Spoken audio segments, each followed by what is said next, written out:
7 minus 1 6ன்னு வேணும். நீங்கள் 2 தடவை எந்த குச்சினாலும் நீங்கள் மூவ் பண்ணிக்கலாம். ஆனால் 2 தடவை தான் நீங்கள் மூவ் பண்ணணும். எனக்கு தேவை ஆன்சர் வந்து 7 மைனஸ் 1 6.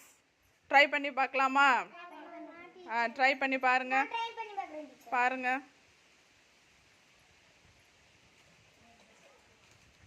2 தடவை நீங்கள் எந்த குச்சினாலும் மூவ் பண்ணிக்கலாம்.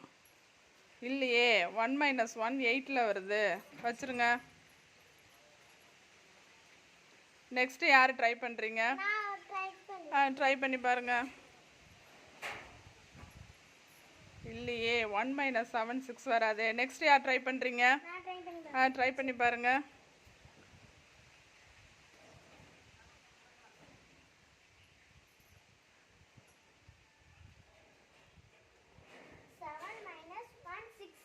Very good. கிளாப் பண்ணுங்க.